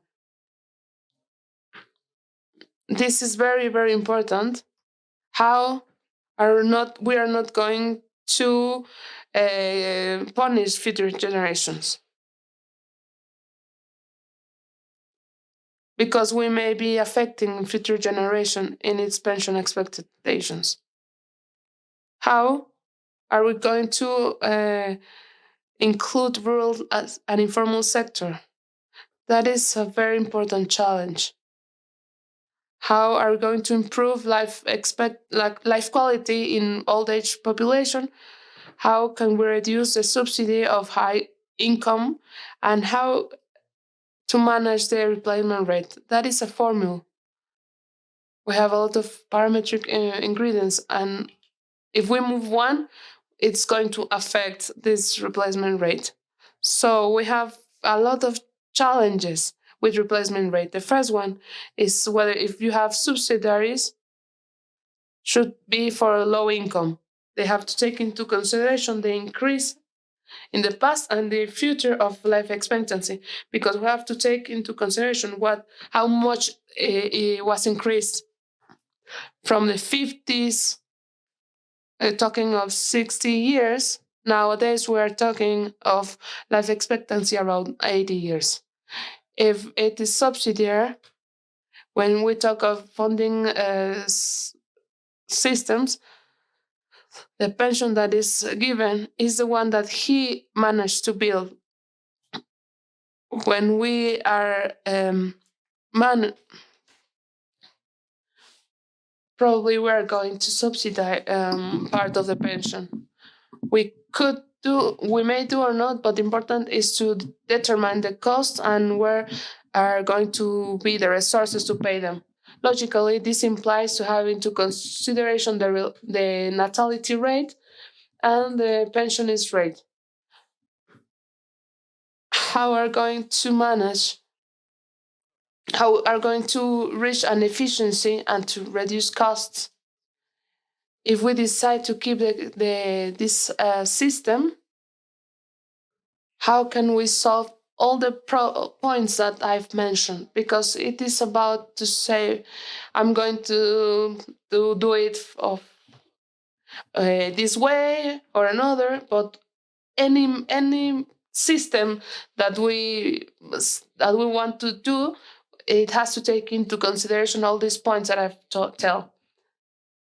So one point is who is going to be to do the reform, what kind of reform, what model are we going to choose to discuss this reform? A confrontational model in which I, as government, try to impose a reform, or I'm going to go into a negotiation system in which workers, unions, and employees and governments are discussing, or a consultation model. I believe which is the best one. So are the general challenges stated in Colombian case of the reform. But as we have stated, a scheme that probably would lead to a strengthening of a distribution system, or an important reduction of the system fund, we have to take into consideration the capital market. And for that, I would like to state when the countries organized partial or total capitalization funding systems, they decide in the long term that they are going to develop its infrastructures in a great deal of a saving that the funds will do. That is a reality.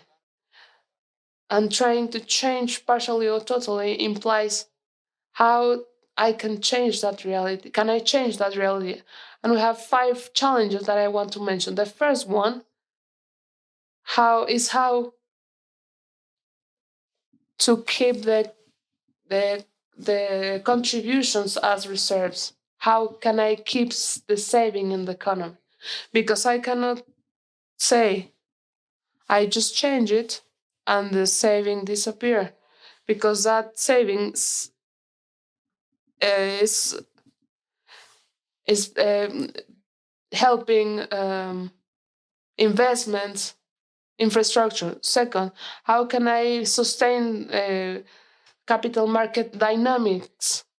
Because we have someone who sell to who buy.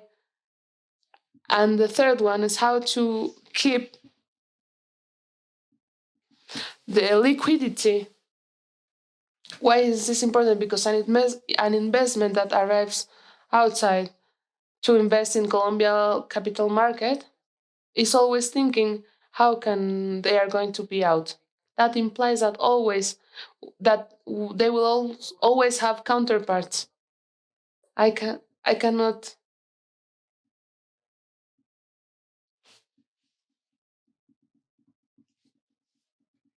The other element from the capital markets perspective, how can we keep building the infrastructure market, but the outside infrastructure business,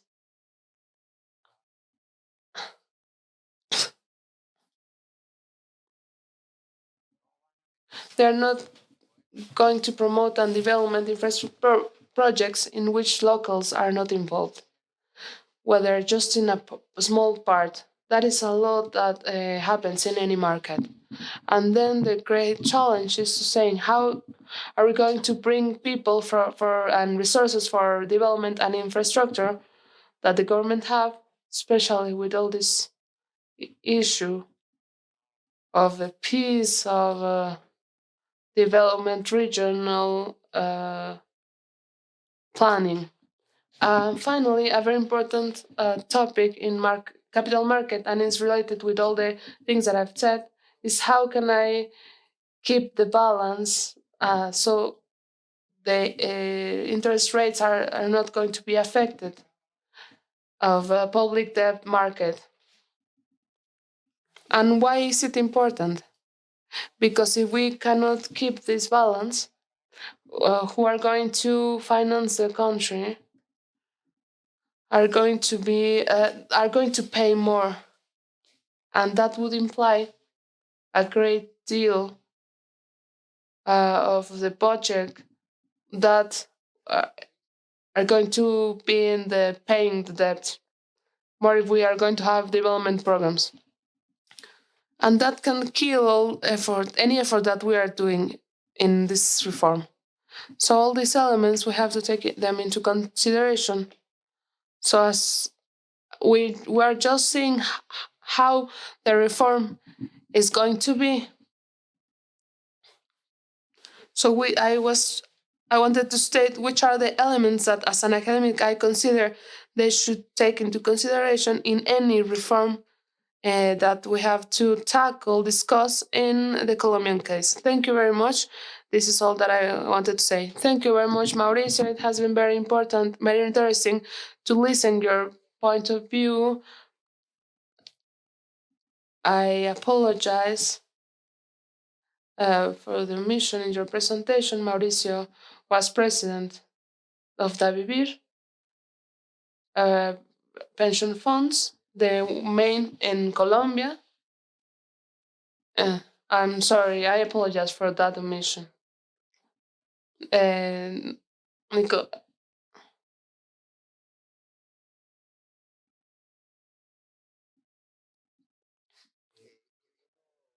so To conclude, Mauricio, I believe that the importance of this reform that is stating in Colombia,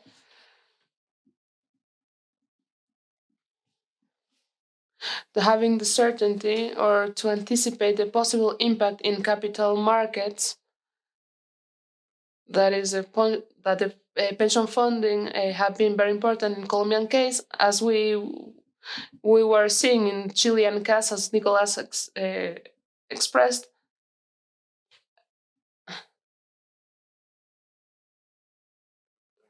So this will have a very important implication in a lot of aspects in the same capital market and the rates interest to finance and fund the development challenges of our countries. And finally, the topic that have always occupied how to guarantee the financing sustainability, and in particular whether these workers to how can they migrate to the capitalist collective capitalization system, and which are going to be the implications, the pressure for the Colombian government.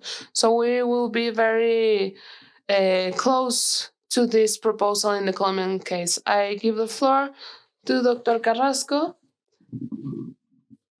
to make some compliments and to read some of the question for the participants. Thank you, Doctor. Well, I thank CS. Uh, I thank all the panelists. If when you see the three analysis, we can find common elements and worries that are in common. So it's very useful for us, all of us, knowing formulas and solutions, advancements that have reached one more, some that are more advanced than others. The Mexican case is quite particular in implication in analysis. I believe that the common challenges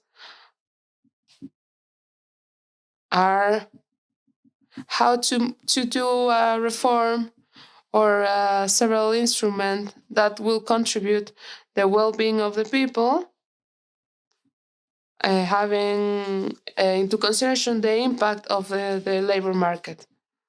I've said clearly how can we make that certain measures does not uh, affect the workers, but we cannot left aside the challenges regarding the pension systems have of covering a population that are not covered. This should seem that the system are not designed or prepared for the problem. So we don't know whether the problem is of the system or the working of the labor market. But sir, they have sure a bi-directional relationship, and in that measure we have to look for the common point. The issue of the agreements, I believe, it's very important because a reform requires a wide participation of all the sectors. I would add that and that the social reform require great consensus because a social system security is a great social pact. It's a vision of society that want to provide a level of well-being, and that suppose that everyone participate among the contributor. Because without contribution, it's difficult to have a pension system. But also we have to look that that levels must increase. We have some questions. I'm going to read the questions.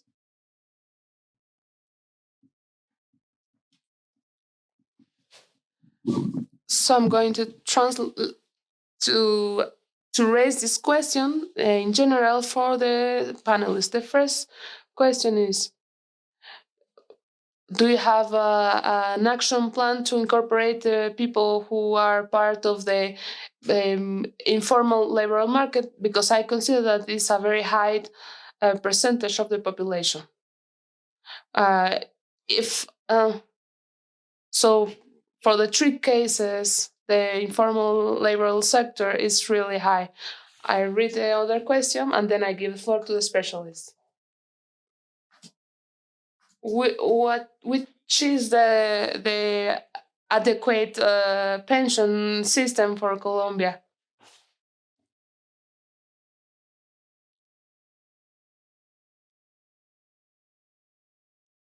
So I don't know if Maestro David Rasu would like to refer to this question, to any of these questions.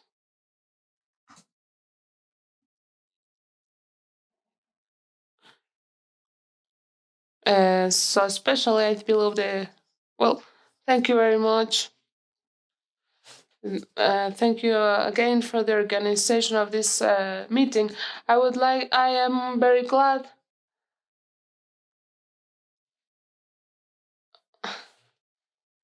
I am very glad to see all the questions. There is the deputy, Dr. Angelica Ivon Cisneros. She's been a very great ally in all these topics.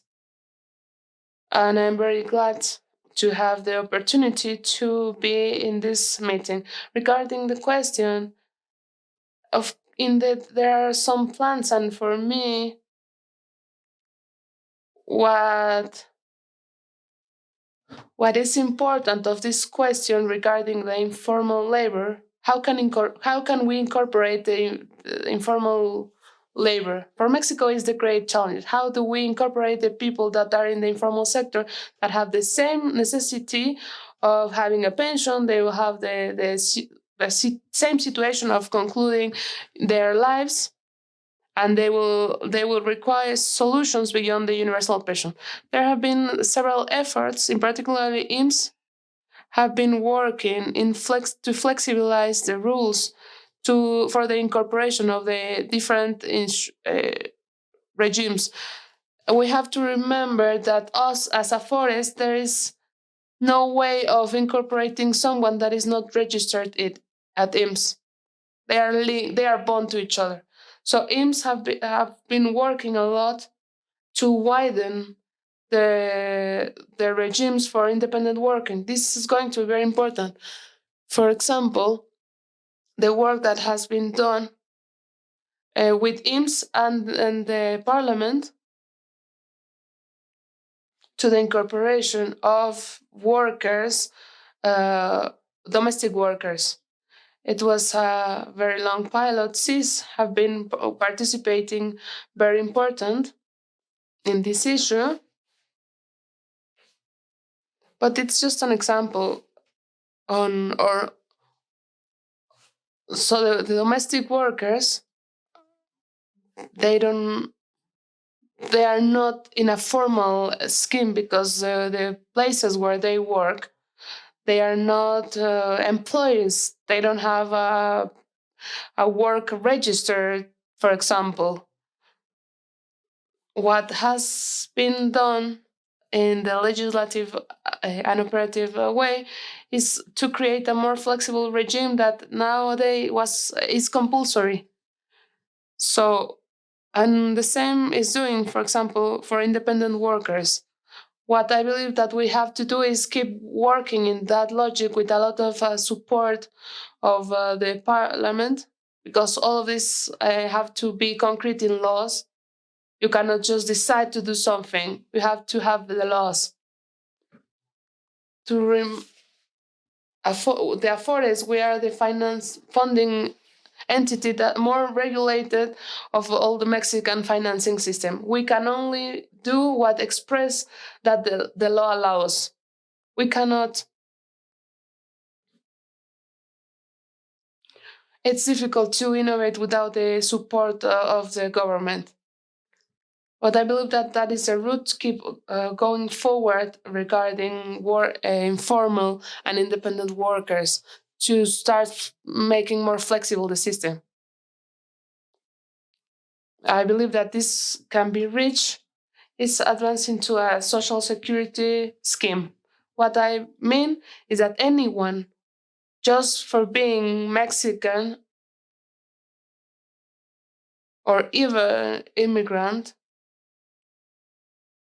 any person should have his social security number and its specific regime and its specific contribution. I believe that that is the ideal scheme towards we should have to advance. Uh, Going into a Bismarckian system that Mexico adopted since the 40s, a system linked to the employee category, to a system linked to the only fact of being part of a Mexican state. I believe that we have to go to that place. So nowadays is only to keep widening the people incorporated to the social security. Regarding the cost of the reform, that was the second question. In Mexico, the transition, as I was saying, we are talking of an increasing number, but we're talking that in 2023, it was 3% of GDP, the transition generation specifically, and the reform was a total of 0.3% only, because the reform was neutrally fiscal. Thank you very much, Emilio. Thank you very much for the questions. Thank you very much. Thank you for the word for the mention of the CIESS. I only wanted to compliment this issue of the affiliation of domestic workers is something that the state have highlighted a lot, including the three powers that have worked crucially to widen the coverage of social security to this population group. Several hours we had a session with Marcelina Bautista, Pedro Américo, representative of ILO in Mexico, Felipe Munguia from the Minimal Wage Commission, and they were telling us the results of this reform, and in this context in which legislative have approved and published already as a law all the reforms of the Social Security law to make all this modification on the system. To have this affiliation modality, and as David were saying, would serve as basis to widen the coverage of other vulnerable groups, and that this answer as well the modality of this specific work as IMSS and Easter was built. And they have been adapting to the conditions, the working condition of the domestic workers. So thank you very much for this question. I was saying in the answers, I was looking at the answer, but Iván Cisneros was answering that even though they have this an initiative to, I don't know whether we can give the floor to the Deputy Angelica Iván Cisneros.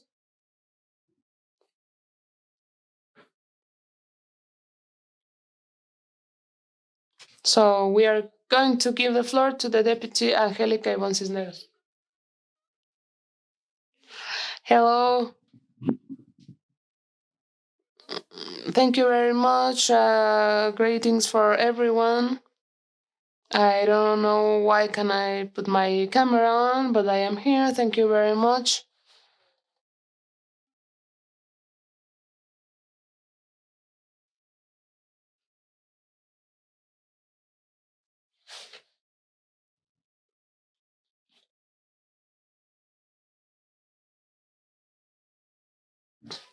I am here right now. Thank you very much. with my camera. Well, first of all, congratulations for this event. Indeed, as David has said, I believe that something very important in any transition is related with the possibility of widening the the coverage for people into social security. In that sense, there have been a very clear politic by the government and working together with the legislative in order to achieve this great proposal of universal access to social security. So I've presented an initiative that have voted unanimously in deputy chamber, and it is now in the Senate chamber for its analysis. This initiative goes from a first pilot project that IMSS did, and that has been successful, regarding that all the people that does not have a subordination relationship, and that implies since lawyers, private doctor, consultants, up to the people that work in the street selling things, the so-called informal workers. For all this sector can have access to social security, but not only medical attention, as it has been done, but they have to have access to all the insurance with contribution according contributory to its income, declared income, and also with a lot of possibilities of flexibilization of its payment periods. So they could pay mensually, bi-mensual, annually. So it is about of searching flexible mechanisms in order to have more contribution and therefore also more fundings that may guarantee sustainability in the future.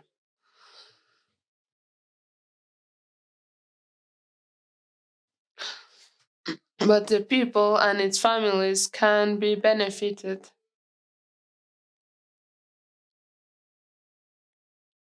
by the five insurance that include, for example, medical assistance, maternity, access to kindergarten, and capacities, etc. So we are working on that. And of course, we are working together with IMSS, with all the powers in Mexico,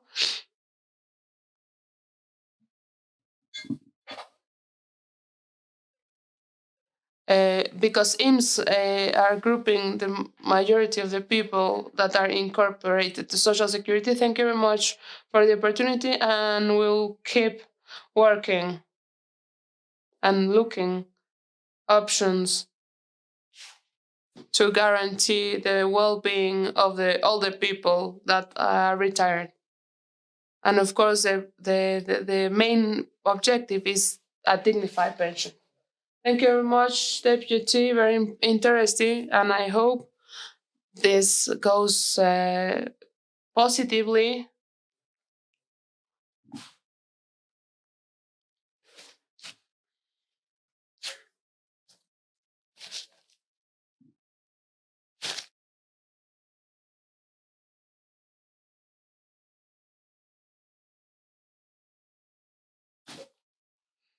So I am here with two Colombians that have a lot of work in social security and pension systems. And I'm talking specifically in Colombia because it is a country where the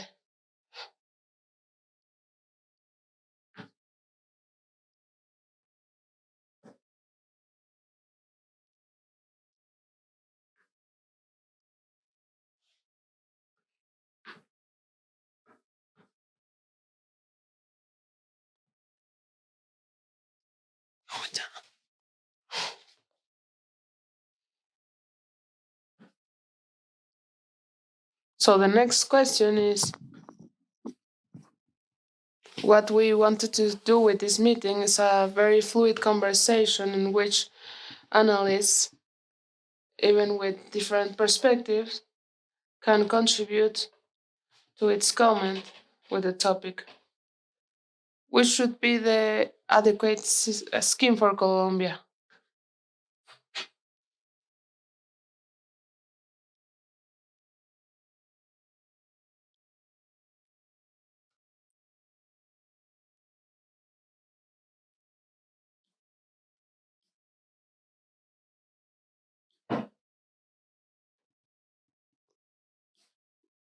So the best way for the Colombian case would be it involves also the Colombian case. So it's one of the challenges in Colombian case. One of the elements in order to have a system is to have a very important number of contributors.